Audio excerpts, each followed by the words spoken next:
ஆண்டவராகிய இயேசு கிறிஸ்துவின் கிருபையும் சமாதானமும் உங்கள் அனைவரோடும் கூட இன்றைக்கும் இருப்பதாக. தலைப்பு: நான் உன்னை விட்டு விலகுவதும் இல்லை, உன்னை கைவிடுவதும் இல்லை. நாம் ஒரு விருந்தினர் வீட்டுக்கு செல்வதா இருந்தால் கூட நம் உடைகளில் கரைகளும் அழுக்குகளும் இருந்தால் அதை உடுத்தி கொண்டு போவோமா? நாம் எவ்வளவாய் சுத்திகரித்து கொண்டு நல்ல உடை உடுத்தி பரிசுத்தமாய் நாம் செல்வோம். ஒரு உறவினர் வீட்டுக்கு செல்ல வேண்டும் என்றால் கூட அப்படித்தான் செய்வோம். நமக்கு அப்படி இருப்பதுதான் பிடிக்கும் அல்லவா? அப்படி இருக்க பரலோகத்திற்கு நாம் போய் கர்த்தரோடு பரிசுத்தரோடு, மகா பரிசுத்தர் அவரோடு கூட பரிசுத்த உலகத்தில், பாவம் இல்லாத சாபம் இல்லாத பரிசுத்த உலகத்தில் வாழ வேண்டும் என்றால் நம்முடைய மனம் பரிசுத்தமா இருக்க வேண்டாமா? இங்கு பேசுகிற பொய்யும் அக்கிரம வாழ்க்கையும் இதையெல்லாம் விடாமல் இதையெல்லாம் சுமந்து கொண்டு இதே குணத்தோடு நாம் அங்கு பரலோகத்திற்கு போனால் அங்கு என்ன நடக்கும் என்று கொஞ்சம் நாம் யோசித்து பார்ப்போம். பரலோகம் கெட்டு போகாதா? போக முடியாது என்பது உண்மை. கர்த்தருடைய சித்தத்தின்படி அங்கு நாம் போக சேர முடியாது. பரிசுத்தமானவர்கள் தான் பரலோக வாசலையே மிதிக்க முடியும். அதை தாண்டி உள்ளே போக முடியாது. ஒரு கற்பனைக்காக, ஒருவேளை நம்மை எல்லாம் கர்த்தர் நீ இருந்தபடியே வா என்று அழைத்து கொண்டால் அங்கே போய் என்ன நடக்கும்? பரிசுத்த உலகத்தை நாம் நாசமாக்கி விடணும். அதை கர்த்தர் ஒருபோதும் அனுமதிக்க மாட்டார். ஏசாயா 1ஆம் அதிகாரம் 13ஆம் வசனம் முதல் 21ஆம் வசனம் வரை. இஸ்ரவேலர்கள் கர்த்தருக்கு கீழ்ப்படியாமல் அக்கிரமம் செய்து கொண்டிருந்தார்கள். அக்கிரமத்தோடு அவர்கள் பண்டிகை ஆசரிப்புகளையும் ஆசரித்துக் கொண்டிருந்தார்கள். இந்த நிலையில் இருக்கும் பொழுது கர்த்தர் ஏசாயா தீர்க்கதரிசியிடம் பேசி இந்த காரியங்களை சொன்னார். அதாவது, இனி எனக்கு நீங்கள் வீண் காணிக்கைகளை கொண்டு வர வேண்டாம். நீங்கள் அக்கிரமமாய் வாழ்ந்து கொண்டு ஓய்வு நாட்களையும் மாத பிறப்புகளையும் பண்டிகை ஆசரிப்புகளையும் நீங்கள் செய்வதையும் என்னால் பொறுத்து கொள்ள முடியாது, ஏற்றுக்கொள்ள முடியாது, அங்கீகரிக்க மாட்டேன் என்று கர்த்தர் சொல்லுகிறார். கர்த்தர் நம்மிடத்தில் விரும்புவது மனம் திரும்பி பரிசுத்தமாய் வாழ்வதுதான். அப்படி மனம் திரும்பி பரிசுத்தமான பின்பு கர்த்தருக்கு நாம் செலுத்தும் காணிக்கைகள் கர்த்தருக்கு பிரியமாய் இருக்கும். நாம் அக்கிரமத்தோடும் அநியாயத்தோடும் மனம் திரும்பாமல் நம் வாழ்க்கையை நாம் இஷ்டப்படி வாழ்ந்து கொண்டு கர்த்தருக்கு காணிக்கை செலுத்துவது, பண்டிகை கொண்டாடுவது, இப்படிப்பட்ட காரியங்கள் செய்வதனால் கர்த்தரிடத்திலிருந்து அன்பை பெற்றுக்கொள்ளலாம் என்று எதிர்பார்க்க கூடாது. கர்த்தர் நம்மை ஆசீர்வதிப்பார், கர்த்தர் நம்மேல் அன்பாய் இருப்பார். நாம் அதிக காணிக்கை கொடுக்கிறோம், அதிகமாய் பண்டிகை ஆசரிக்கிறோம், அதிகமாய் ஊழியம் செய்கிறோம் என்றெல்லாம் நினைத்து கொள்ளக்கூடாது. இதனால் எல்லாம் நாம் கர்த்தரிடத்தில் அன்பை பெற்றுவிட முடியாது. பெறலாம், ஆனால் அது நம்முடைய பரிசுத்த வாழ்வின் மேல் நடக்க வேண்டும். பரிசுத்தமாய் வாழ்ந்து கொண்டு கர்த்தருக்கு பண்டிகை ஆசரிக்க வேண்டும், காணிக்கைகள் கொடுக்க வேண்டும், தசம பாகம் செலுத்த வேண்டும், நம்முடைய பரிசுத்தத்திற்கு முதலிடம் கொடுக்க வேண்டும். அதுதான் உண்மையான கீழ்ப்படிதல். கர்த்தருக்கு காணிக்கை பணம் இல்லை என்று நாம் கொடுக்க போவதில்லை. பண்டிகை ஆசரிப்பதினால் கர்த்தருக்கு பெரிய நாம் நன்மையை செய்து விடுவதில்லை. இவையெல்லாம் நம்மை நாம் சுத்திகரித்துக் கொள்வதற்கும் கர்த்தரிடத்தில் அன்பு கூறுவதற்குமான வழிமுறைகளே தவிர வேறொன்றும் இல்லை. நாம் கர்த்தருக்கு பிரியமாய் நடக்க வேண்டும். கர்த்தர் நம்மிடத்தில் எதிர்பார்ப்பது பரிசுத்த வாழ்க்கை.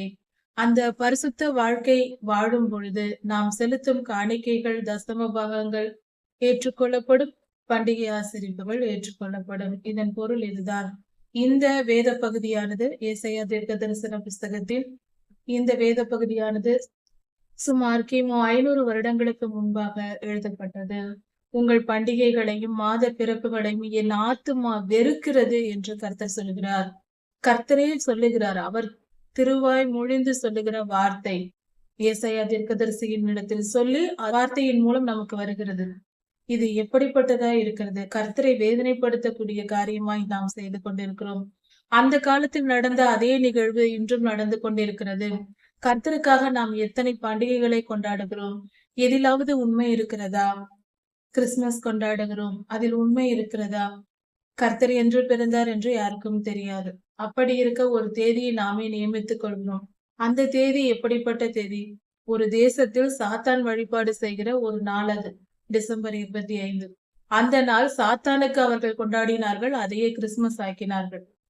அதை நாம் செய்து கொண்டிருக்கிறோம். அந்த நாளை விக்கிரகமாக்கி கொண்டாடி கொண்டிருக்கிறோம். கர்த்தர் என்று பிறந்தார் என்று யாருக்கும் தெரியாது. அப்படி இருக்க அதே நாளில் பண்டிகை கொண்டாடுவது. கிறிஸ்துமஸ் ட்ரீ என்பது கர்த்தருக்கும் அதற்கும் சம்பந்தம் இல்லை. வேத வசனத்தில் அதை குறித்தன ஒரு வார்த்தையும் இல்லை. அப்படி இருக்க அதை வைக்கிறோம். வீட்டின் முன்பு ஸ்டார் கட்டுகிறோம். அதனால் என்ன பலன் உண்டு? அது கர்த்தர் நமக்கு சொல்லி இருக்கிறாரா? கர்த்தர் சொல்லாத காரியங்களை எல்லாம் செய்கிறோம். ஆனால் கர்த்தர் சொல்லிய காரியத்தை செய்கிறோமா? அடிப்படையாக அதை என்னவென்றாவது தெரிந்து வைத்திருக்கிறோமா? இன்று கிறிஸ்துமஸ் கொண்டாடுகிற எல்லாருக்கும் ஒரு கேள்வி. 10 கட்டளைகள் எத்தனை பேருக்கு தெரியும்? 10 கட்டளைகளே தெரியாதவர்கள் எப்படி அதை கடைபிடிப்பார்கள்? மலை உபதேசங்கள் எத்தனை பேருக்கு தெரியும்? அதை எத்தனை முறை படித்திருக்கிறோம்? அதன் பொருள் புரிந்திருக்கிறோமா? அதன் ஆழம் என்னவென்று தெரியுமா? அதை தெரிந்து வாழ்ந்தால்தான் பரலோகத்திற்கு போக முடியும். தெரிந்து கடைபிடித்து வாழ வேண்டும். இப்படி எதையும் தெரிந்து கொள்ள வேண்டிய முக்கியமான காரியங்களை தெரிந்து கொள்ளாமல் வாழ்ந்து கொண்டிருக்கிறோம். இன்னும் சொல்ல போனால் பலருக்கு ரட்சிப்பு என்ற வார்த்தையின் பொருளே தெரிவதில்லை. ரட்சிப்பு என்றால் என்ன? பாதுகாப்பு, அவ்வளவுதான் அல்ல. அது எப்படி வருகிறது நமக்கு? மனிதன் எப்படி ரட்சிக்கப்படுகிறான்? இது என்னவென்று தெரியுமா? ரட்சிக்கப்பட்ட ஒரு மனிதன் ஜலத்தினாலும் ஆவியினாலும் நிரப்பப்பட்டால்தான் பரலோகத்திற்கு செல்ல முடியும். அது என்ன? ஞானஸ்தானமும் அபிஷேகமும். அதை குறித்து என்ன தெரிந்து வைத்திருக்கிறோம்? இதுதான் முதல் அடிப்படை. இதையெல்லாம் நமக்கு தெரியாது. ஆனால் கிறிஸ்துமஸ் ட்ரீ வைப்பது, என்னென்ன பண்டிகை கொண்டாடுவது, என்னென்னமோ செய்து கொண்டிருக்கிறோம். மனதில் தோன்றியதெல்லாம் யார் எதை சொன்னாலும் கேட்டுக்கொண்டிருக்கிறோம். மனிதர்களின் கட்டளைகளை கீழ்ப்படிந்து நடந்திருக்கிறோம். இஸ்ரவேல் ஜனங்கள் அந்த காலத்தில் இப்படிதான் நடந்தார்கள். மனிதர்களாக கட்டளைகளை ஏற்படுத்தி கொண்டார்கள். பெரியோர்கள் சொல்வதை கேட்டு மற்றவர்கள் நடந்தார்கள். அவர்களுக்கு தோன்றியதெல்லாம் அவர்கள் வழிமுறையாய் ஏற்படுத்தி கொண்டார்கள். அப்பொழுதுதான் கர்த்தர் தேவாலயத்திற்குள் வந்தார். சவுக்கை எடுத்து அங்கிருக்கிறவர்களை எல்லாம் அடித்து நொறுக்கினார். ஆண்டவராகிய இயேசு கிறிஸ்து இந்த பூமியில் அவதாரம் எடுத்திருந்த பொழுது அவர் வேறு எந்த மனிதனையும் பார்த்து, புறஜாதியாரை பார்த்து சவுக்கெடுத்து அடிக்கவில்லை. எந்த மனிதன், பேய் பிசாசு பிடித்தவனை கூட சவுக்கால் அடிக்கவில்லை. எந்த மனிதனையாவது கர்த்தர் சவுக்கால் அடித்தார் என்று சொல்லப்பட்டிருக்கிறதா? இல்லை. பிசாசு பிடித்தவனை கூட, கெனசரேத் ஊர் அந்த பிசாசு பிடித்தவன் 2000த்திற்கும் மேற்பட்ட ஆவி பிடித்தவனை கூட கர்த்தர் அடிக்கவில்லை. அவன் மனம் திரும்பிய போது அவனை மீட்டு கொண்டு நீ போ என்று ஆசீர்வதித்து அனுப்பினார். அவன் எவ்வளவு பாவம் செய்திருந்தால் அத்தனை ஆவிகள் அவனை பிடித்திருக்கும், நிச்சயமாக. ஆனாலும் அவனுக்கு கர்த்தர் கிருபை அளித்தார். ஆனால் தேவாலயத்திற்குள் வரும்பொழுது சவுக்கை எடுத்துக்கொண்டு வந்தார். அந்த அளவுக்கு நாம் தான் மோசமாய் இருக்கிறோம். கிறிஸ்தவர்கள், திருச்சபையார் என்று சொல்லிக் கொண்டு நாம் எவ்வளவு அக்கிரமங்கள் செய்கிறோம் என்பதை சற்று யோசித்து பார்ப்போம். இது யார் பெரியவர் என்ற போராட்டம் அல்ல. நம்மை படைத்த தெய்வத்திற்கு நாம் எவ்வளவு வேதனை கொடுக்கிறோம். அந்த உறவை நினைத்து பார்ப்போம். நம்மை படைத்த தெய்வம் நம்மை நீ சிருஷ்டி என்று சொல்லவில்லை, என் மகன் என் மகள் என்று சொல்லியிருக்கிறார். அவர் நம்மை பிள்ளைகளாக ஏற்றுக்கொண்டிருக்கிறார். அப்படி என்றால் இது எவ்வளவு பெரிய உயர்ந்த ஸ்தானம் இது.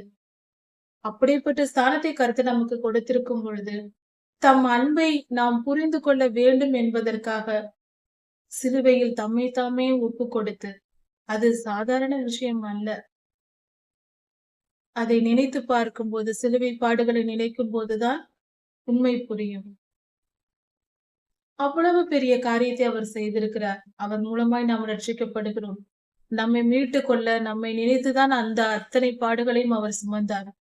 அவர்கள் என்னிடத்தில் வர வேண்டும், அதற்காக நான் இந்த பாடுகளை சுமப்பேன் என்று அத்தனையையும் பொறுத்து கொண்டார். சிலுவை மரணத்தை ஏற்றுக்கொண்டார். ஆனால் நாம் எப்படி இருக்கிறோம்? அன்று தேவாலயத்தில் பரிசேயரும் சதுசேயரும் என்ன செய்தார்களோ அதையே நாம் செய்து கொண்டிருக்கிறோம். பலி செலுத்துவதற்காக தான் அவர்கள் புறாக்களையும் ஆடு மாடுகளையும் தேவாலயத்தில் வைத்து வியாபாரம் செய்து கொண்டிருந்தார்கள். பலி செலுத்துவதற்காக தான் செய்து கொண்டிருந்தார்கள். அதிக விலையில் விற்பது, இப்படி பணம் சம்பாதிப்பது தேவாலயத்திற்காக தான். அதையா கர்த்தர் செய்ய சொன்னார்? என் வீடு ஜெப வீடு என்று சொன்னார். ஜெபிக்கிற இடமா இருக்க வேண்டிய இடத்தை நீங்கள் கள்ளர் குகையாக்கினீரே என்று சொன்னார். இன்று நம் திருச்சபைகள் எப்படி இருக்கிறது? ஜெப வீடாய் இருக்கிறதா? கள்ளர் குகையாய் இருக்கிறதா? நாம் தான் ஆராய்ந்து அறிந்து புரிந்து கொள்ள வேண்டும். நாம் தான் அதை சரி செய்ய வேண்டும். தவறு இருந்தால், ஜெப வீடாய் இல்லாதிருந்தால் அதை சரி செய்ய வேண்டிய பொறுப்பு நம்முடையது. நம்முடைய வீடு குப்பையாய் இருந்தால் நாம் தான் கூட்டி சுத்தப்படுத்த வேண்டும். அது போலதான் நம்முடைய திருச்சபையை நாம் சுத்திகரிக்க வேண்டும். நாம் மனம் திரும்ப வேண்டும். நாம் தான் முதலில் திருச்சபை. ஒரு மனிதன் நாம் மனம் திரும்பி பின்பு நம் திருச்சபையை சுத்திகரிக்க வேண்டும். நம் குடும்பத்தை சுத்திகரிக்க வேண்டும். கர்த்தருக்கு பிரியமான வாழ்க்கை வாழ வேண்டும். பாவத்தையும் அக்கிரமத்தையும் அநியாயத்தையும் விட்டு நாம் மனம் திரும்ப வேண்டும். அப்படி நாம் மனம் திரும்பிய பின்பு நாம் செய்யும் பண்டிகை ஆசரிப்புகள் கர்த்தருக்கு பிரியமாய் இருக்கும். மாத பிறப்புகள், ஓய்வு நாட்கள், காணிக்கைகள், தசம பாகங்கள் இவையெல்லாம் கர்த்தருக்கு பிரியமாய் இருக்கும். அப்பொழுதுதான் கர்த்தர் அதை ஏற்றுக்கொள்வார். மனம் திரும்புவோம். கர்த்தர் சொல்லுகிறார், இப்படிப்பட்ட காரியங்களை நான் சுமந்து இளைத்து போனேன் என்று சொல்லுகிறார். இஸ்ரவேலர்கள் அப்படித்தான் அந்த காலத்தில் இருந்தார்கள். பண்டிகைகளுக்கு பலி செலுத்துவார்கள், பண்டிகை ஆசரிப்புகளை செய்வார்கள், ஓய்வு நாள் ஆசரிப்பு செய்வார்கள். எல்லாவற்றையும் செய்து கர்த்தர் அதையெல்லாம் நான் சுமந்து இளைத்து போனேன் என்று சொல்லுகிறாரா. அவர் இருதயமே சோர்ந்து போகும் அளவுக்கு இவர்களுடைய அக்கிரமம் பெரிதா இருந்திருக்கிறது. இவர்கள் செய்ய வேண்டிய நடைமுறைகளை எல்லாம் செய்தார். இப்படி மனம் திரும்பாமல், மனம் திரும்புதலுக்கு, பரிசுத்த வாழ்க்கைக்கு இடம் கொடுக்காமல், வாழ்க்கை கர்த்தர் கொடுத்த கட்டளைகளுக்கு கீழ்ப்படுகிறேன் என்ற பெயரில் கடமைக்காக பண்டிகை ஆசரிப்புகள், காணிக்கைகள் போன்றவைகளை செலுத்தி நான் பரிசுத்தவான் என்று நினைத்துக் கொள்ளுகிற ஒரு கூட்ட ஜனத்தார் இருந்தார்கள். அவர்களை குறித்து சொல்லுகிறார், எல்லளவும் மனதில் பரிசுத்தம் இல்லை, நீதி இல்லை, நியாயம் இல்லை, அக்கிரம வாழ்க்கை வாழ்கிறார்கள். ஆனால் நடைமுறையை கடைபிடிக்கிறார்கள். இப்படிப்பட்டவர்களை பார்த்து கர்த்தர் சொல்லுகிறார், நீங்கள் மிகுதியாய் ஜெபம் பண்ணினாலும் நான் கேட்க மாட்டேன். நீங்கள் உங்கள் கைகளை விரித்தாலும் நான் உங்களை ஆசீர்வதிக்க மாட்டேன் என்று கர்த்தர் சொல்லுகிறார். நீங்களே கைகளை விரித்து என்னிடம் கேட்டாலும் என் கண்களை நான் மறைக்கிறேன் என்று சொல்லுகிறார். ஏனென்றால் உங்கள் கைகள் இரத்தத்தினால் நிறைந்திருக்கிறது. கர்த்தர் சொல்லுகிற அந்த ஜனங்களிடத்தில் இருந்த அக்கிரமம் என்னவென்றால் ரத்தம் சிந்துதல். இது உச்சக்கட்ட பாவமா இருக்கிறது. கர்த்தர் அருவருக்கிற காரியமா இருக்கிறது. ரத்தம் சிந்துதல் என்பது குற்றமற்ற மனிதர்களை கொல்வது, குற்றமற்ற குழந்தைகளை கொல்வது, தாயின் கருவில் இருக்கிற குழந்தையை கொல்வது. அந்த குழந்தைக்கு நன்மை தீமை எதுவும் தெரியாது. அது கொலை செய்யும் அளவுக்கு எந்த பாவமும் செய்யவில்லை. தாயின் கருவில் இருக்கிற குழந்தையை கொல்வது, பிறந்த சிறு குழந்தைகளை கொல்வது, குற்றமற்ற மனிதர்களை, எளியவர்கள் என்பதற்காக, ஏதாவது தவறான காரியங்களுக்காக, ஒரு குற்றமும் செய்யாதவர்களை கொல்வது, அக்கிரமமாய் மற்ற மனிதர்களை சமாதானப்படுத்துவதற்கும் பிறரை காப்பாற்றுவதற்கு ஏழை எளியவர்களை கொல்வது, இப்படிப்பட்ட காரியங்கள் கர்த்தருக்கு அருவருப்பானது. இவைகளே ரத்தம் சிந்துதல். இன்னொரு விதமான ரத்தம் சிந்துதல் இருக்கிறது. அதாவது கொலை செய்வது ஒரு வித ரத்தம் சிந்துதல்.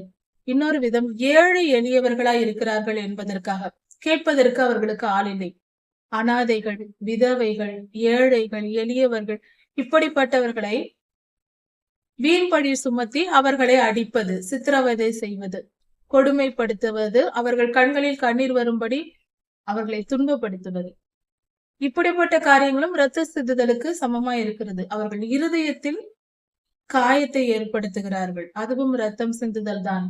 மனதில் ஆவியை உடைப்பது, இப்படிப்பட்ட காரியங்களை செய்கிறவர்களுக்கும் கர்த்தர் நிச்சயம் தண்டிப்பார். அப்படிப்பட்டவர்களுடைய ஜெபத்தை நான் கேட்க மாட்டேன் என்று சொல்லுகிறார். எவ்வளவு ஜெபம் செய்தாலும், மிகுதியாய் ஜெபித்தாலும் என் கண்களை உங்களுக்கு மறைக்கிறேன் என்று கர்த்தர் சொல்லுகிறார். இன்று பலர் அப்படிதான், நான் ஜெபிக்கிறேன், என் ஜெபம் கேட்கப்படவில்லை என்று சொல்வார்கள். காரணம் இதுதான், நம் கைகள் ரத்தம் சிந்துதலால் இருக்கிறது. நம் கைகளில் இரத்த கரை படைந்திருக்கிறது. இப்படிப்பட்ட பாவங்கள், ஏழை எளியவர்களுக்கு செய்த அக்கிரமங்கள், அநியாயமாய் ஒருவரை துன்பப்படுத்துவது, கொடுமைப்படுத்துவது, இப்படிப்பட்ட காரியங்கள் செய்கிறவர்கள் எவ்வளவுதான் ஜெபித்தாலும் அவர்கள் ஜெபம் கேட்கப்படாது. கர்த்தர் அவர்களை ஏற்றுக்கொள்ள மாட்டார்கள். அவர்கள் கொடுக்கிற காணிக்கைகள், தசம பாகங்கள், பண்டிகை ஆசரிப்புகள் எதையும் கர்த்தர் ஏற்றுக்கொள்ள மாட்டார் என்று கர்த்தரே சொல்லியிருக்கிறார். உங்களை கழுவி சுத்திகரியுங்கள் என்று கர்த்தர் சொல்லுகிறார். உங்களை நீங்கள் கழுவி கொள்ளுங்கள், சுத்திகரியுங்கள். அப்படி என்றால் மனம் திரும்புங்கள். பாவம் செய்வதை விட்டுவிட்டு பரிசுத்த வாழ்க்கைக்கு வாருங்கள். அதையெல்லாம் நிறுத்துங்கள். பாவத்தை நிறுத்திவிட்டு பரிசுத்தமாய் வாழத் தொடங்குங்கள். உங்களை நீங்கள் சுத்திகரித்துக் கொள்ளுங்கள் என்று கர்த்தர் சொல்லுகிறார். உங்கள் கிரியைகளின் பொல்லாப்பை என் கண்களுக்கு மறைவாக அகற்றிவிட்டு உங்கள் செயல்களில் இருக்கிற பொல்லாப்பை அதையெல்லாம் என் கண்முன் இல்லாமல் எல்லாவற்றையும் தூக்கி எறிந்து போடுங்கள். தீமை செய்வதையெல்லாம் தூக்கி எறிந்து விட்டு பரிசுத்தம் அடைந்து தீமை செய்வதை விட்டு ஓயுங்கள். அதையெல்லாம் விட்டு விடுங்கள். பரிசுத்த வாழ்க்கைக்கு வாருங்கள் என்று கர்த்தர் அழைக்கிறார். மனம் திரும்பும்படி சொல்லுகிறார். ஒரு நல்ல வாய்ப்பை கொடுக்கிறார். நன்மை செய்ய படியுங்கள். நன்மை எப்படி செய்வது என்பதை கற்றுக்கொள்ளுங்கள். வேத வசனத்தை படியுங்கள். நன்மை செய்வதை கற்றுக்கொள்ளுங்கள். கர்த்தருடைய ஊழியர்களின் செய்திகளை கேளுங்கள். கர்த்தருடைய குரல் எங்கிருந்து வந்தாலும் அதை கேட்டு தெரிந்து கொண்டு நன்மை செய்ய கற்றுக்கொண்டு அதன்படி வாழுங்கள். நியாயத்தை தேடுங்கள் என்று கர்த்தர் சொல்கிறார். எதிலெல்லாம் நாம் நியாயம் செய்யலாம், நியாயமாய் நடக்கலாம் என்று ஒவ்வொரு காரியத்திலும் நியாயத்தை தேடி செய்ய வேண்டும். உதாரணத்திற்கு, நாம் ஒருவருக்கு பணம் கொடுக்கிறோம் அல்லது வாங்குகிறோம் என்றால் நியாயமாய் நம்மிடத்தில் ஒரு வேலை செய்கிற ஒரு வேலைக்காரர் இருக்கிறார். வேலை முடிந்ததும் நாம் பணம் கொடுக்கிறோம். அந்த வேலைக்கேற்ற பணத்தை கொடுக்கிறோம். அதில் நியாயமாய் இருப்போம். நாம் ஒருவரிடத்தில் பணம் பெறுகிறோம் என்றால் அதிலும் ஒரு நியாயமாய் இருப்போம். இப்படி எது நியாயம் என்று தேர்ந்தெடுத்து அதை நியாயமாய் நடக்க வேண்டும். வேத வசனத்தின்படி நியாயமாய் நீதியாய் நடக்க வேண்டும். பொய் சொல்லி ஏமாற்றுவது, பிறரை ஏமாற்றுவது போன்ற காரியங்களை செய்யாமல் எல்லா விஷயத்திலும், பணம் மட்டுமல்ல, எல்லா காரியத்திலும் நியாயமாய் இருக்க வேண்டும். ஒடுக்கப்பட்ட மனிதர்களை ஆதரித்து, ஒடுக்கப்பட்டவர்கள் என்றால் தங்களை யாராவது காப்பாற்ற மாட்டார்களா என்ற நிலையில் இருக்கிற ஜனங்களை ஆதரித்து நாம் ஆதரவு தர வேண்டும். அப்படிப்பட்டவர்களுக்கு விதவையின் நியாயத்தை விசாரிக்க வேண்டும். திக்கற்ற பிள்ளைகளை ஆதரிக்க வேண்டும். திக்கற்ற பிள்ளையின் நியாயத்தை விசாரிக்க வேண்டும். விதவைக்கும் நியாயம் விசாரிக்க வேண்டும். அவர்களுக்கெல்லாம் நீதி நியாயம் செய்ய வேண்டும். யாரும் மற்றவர்கள், உதவியற்றவர்கள், உதவி தேவைப்படுவோர், அப்படிப்பட்டவர்களுக்கு நாம் மனமிறங்கி உதவி செய்யும் பொழுது கர்த்தர் நம்மேல் பிரியமாகிறார். இதுதான் கர்த்தருக்கு பிடித்த காரியங்கள். வழக்காடுவோம் வாருங்கள் என்று கர்த்தர் சொல்லுகிறார்.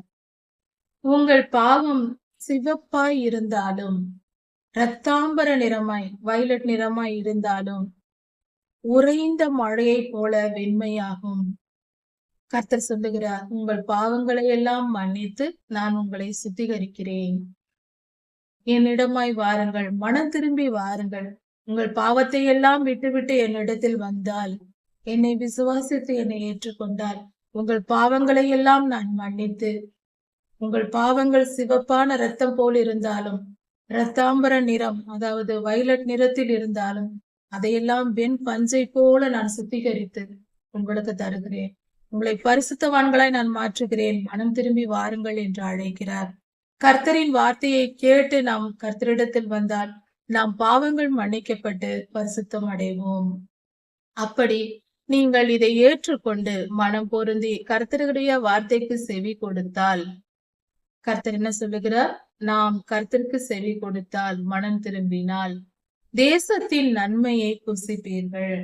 தேசத்தில் இருக்கிற நன்மையை புசிப்பீர்கள். ஆசீர்வதிப்பேன், உங்களை செழிப்பாக்குவேன் என்று கர்த்தர் சொல்லுகிறார். நாங்கள் மனம் திரும்ப மாட்டோம், அப்படியேதான் இருப்போம் என்று நம் இருதயத்தை நாம் கடினப்படுத்தினால் என்ன நடக்கும்? பட்டயத்துக்கு எரியாவீர்கள் என்று கர்த்தர் சொல்லுகிறார். அப்படி என்றால் நீங்கள் கொல்லப்படுவீர்கள் என்று எச்சரிக்கிறார். இப்படியாக கர்த்தர் எச்சரிக்கை கொடுத்திருக்கிறார். நம் எல்லா மனிதர்களுக்கும் வாழ்க்கையில் வருகிற எச்சரிப்பு இது. ஒவ்வொரு மனிதனுக்கும், ஒரு தனிப்பட்ட ஒவ்வொரு மனிதனுக்கும் ஆதி காலம் முதல் கடைசி காலம் வரைக்கும் இந்த வசனம் பொருந்தும். உங்கள் பாவங்கள் சிவேரென்றிருந்தாலும், சிவப்பாய் இருந்தாலும், இரத்தாம்பர நிறமாய் இருந்தாலும், நான் உங்கள் பாவங்களை மன்னிக்கிறேன், பஞ்சை போல பரிசுத்தமாக்குகிறேன், பஞ்சு நிறம் போல வெண்மையாக்குகிறேன்.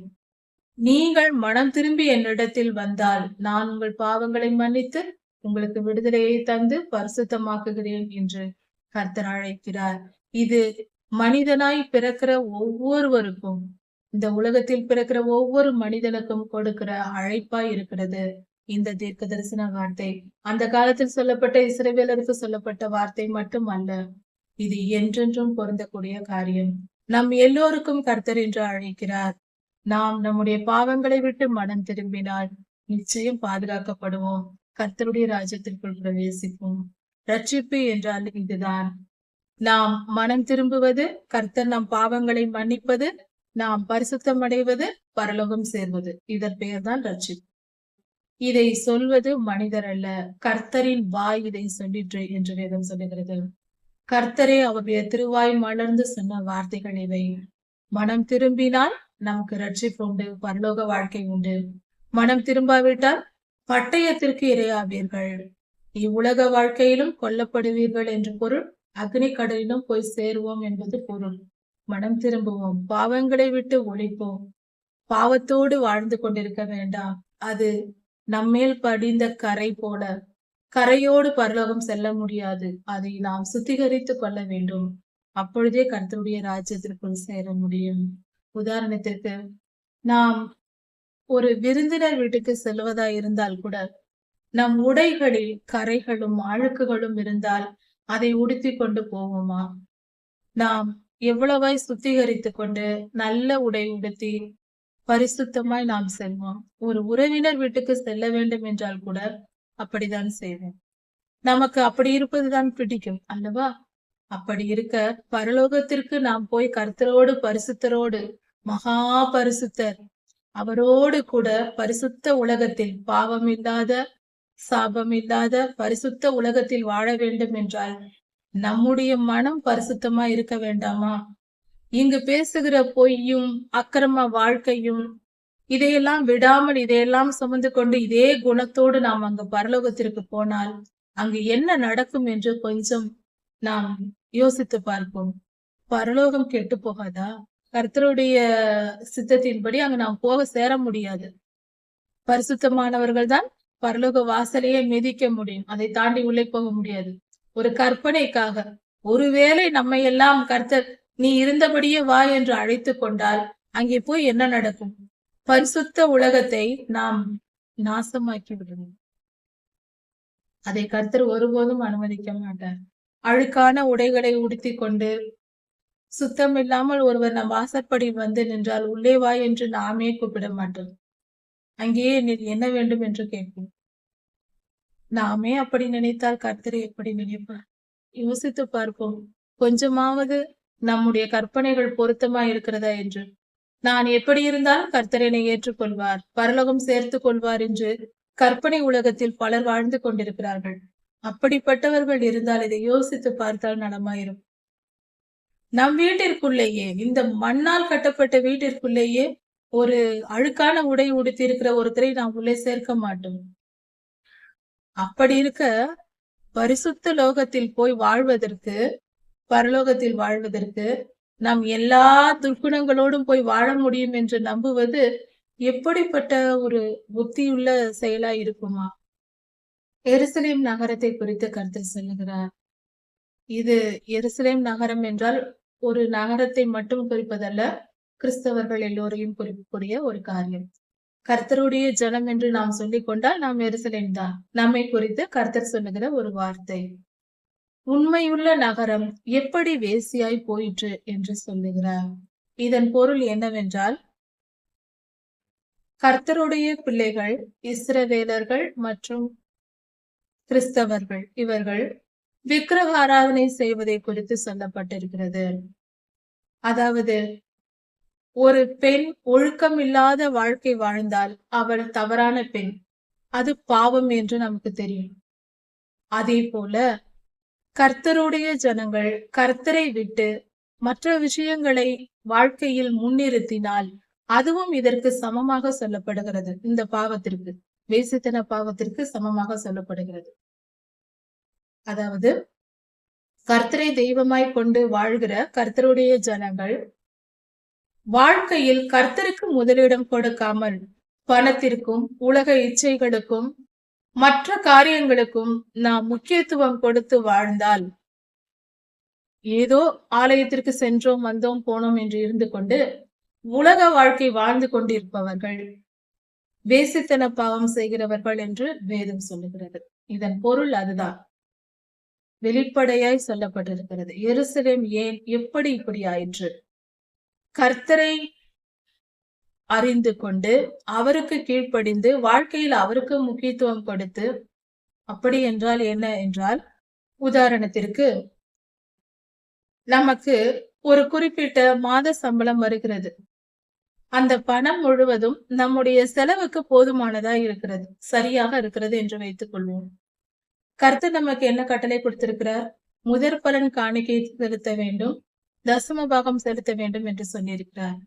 உண்மையான கர்த்தருடைய பிள்ளைகள் தனக்கு போதுமான அளவு இருந்தாலும் பற்றாக்குறையாய் இருந்தாலும் அதை கணக்கு போடாமல் முதலில் முதற் பலன் காணிக்கை தசமபாக காணிக்கையை எடுத்து கர்த்தருக்கு காணிக்கையை செலுத்திவிட்டு அதன் பின்பு மிச்சம் இருக்கிற பணத்தை தங்கள் வாழ்க்கைக்கு பயன்படுத்துவார்கள்.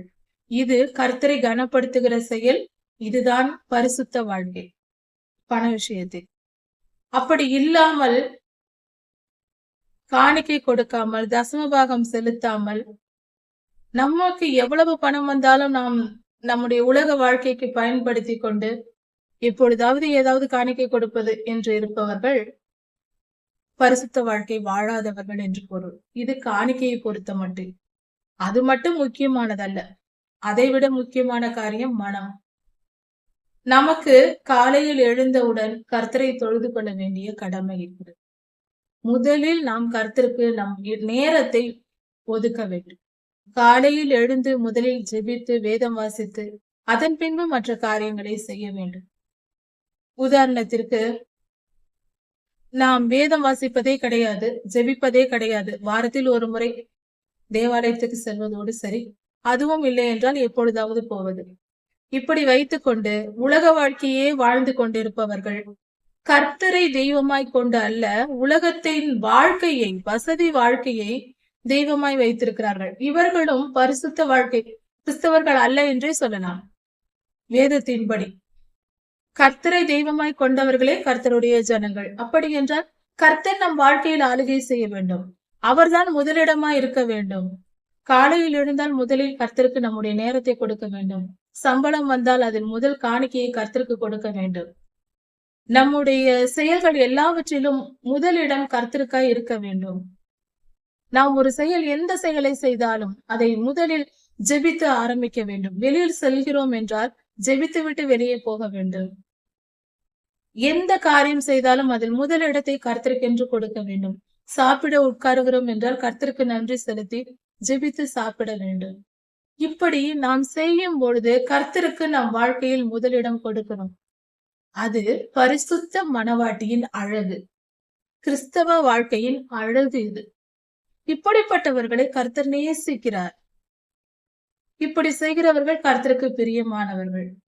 அதை விட்டு செல்போன் பார்த்து கொண்டு சாப்பிடுவது, டிவி பார்த்து கொண்டே சாப்பிடுவது, பணம் எல்லாவற்றையும் நம் விருப்பப்படி செலவு செய்வது, நம் நேரம் முழுவதும் காலையில் எழுந்து நம் வேலைகளை பார்க்கவே நேரம் இல்லை, நான் எங்கே வேதம் படிப்பது, ஜெபிப்பது, அதற்கெல்லாம் நேரம் இல்லை என்று சொல்லிவிட்டு, நேரம் இல்லை என்று சொல்லிவிட்டு, யார் படைத்த நேரத்தை நாம் இல்லை என்று சொல்லுகிறோம்? ஒரு நாளைக்கு 24 மணி நேரத்தை கொடுத்தவர் நம் தேவன். அவரிடத்தில் சொல்லுகிறோம் நமக்கு நேரம் இல்லை என்று. இது எப்படிப்பட்ட பொய்யா இருக்கிறது! எவ்வளவு முட்டாள்தனமான ஒரு பொய்யை சொல்லி சமாளிக்கிறோம். நேரம் இல்லை என்று. நேரம் எந்த ஊருக்கு போனது? நம்மிடம்தான் இருக்கிறது. நமக்கு கொடுக்கப்பட்ட காலம் நம்மிடம்தான் இருக்கிறது. நாம் எவ்வளவாய் நாம் கர்த்தரை ஏமாற்ற நினைக்கிறோம், அவரை எந்த அளவுக்கு அவரை நாம் காயப்படுத்துகிறோம். நாம் பெரிய புத்திசாலி போல பேசிக் கொண்டிருக்கிறோம். கர்த்தரிடத்தில் ஜெபிக்கிறோம். எனக்கு நேரமில்லை சுவாமி, என் மேல் கிருபையாயிரும் என்று ஜெபித்து விட்டு போய்விடுகிறோம். பூமி ஒரு முறை சுற்றினால் தன்னைத்தானே சுற்றி கொள்ளும் பொழுது 24 மணி நேரம். அது எல்லோருக்கும் பொதுவானதுதான். நேரம் எங்கே ஒருவருக்கு குறைகிறது, ஒருவருக்கு அதிகமாகிறது. இப்படிப்பட்ட காரியங்கள் நம் மனதில் முக்கியத்துவத்தை கொடுப்பதில்லை. கர்த்தருக்கு முதலிடத்தை கொடுப்பதில்லை. அதை சமாளிப்பதற்கு நாம் இப்படி சொல்லிக் கொண்டு திரிகிறோம். இப்படிப்பட்ட முட்டாள்தனங்களை எல்லாம் தூக்கி எறிந்துவிட்டு மனம் திரும்புவோம். கர்த்தருக்கு பிரியமாய் நடப்போம். நம் வாழ்க்கையில் கர்த்தருக்கு முதலிடத்தை கொடுப்போம். அப்படி இல்லாவிட்டால் எருசலேம் நகரத்தை குறித்து கர்த்தர் சொல்லுகிறார், வேசியாய் போயிற்று என்று. அதன் பொருள் இதுதான். நாம் இப்படிப்பட்டவர்களாய் இல்லாமல் பரிசுத்த மனவாட்டியாய் நாம் இருப்போம். கற்புள்ள கர்த்தருக்கு பிரியமான வாழ்க்கை வாழ்வோம்.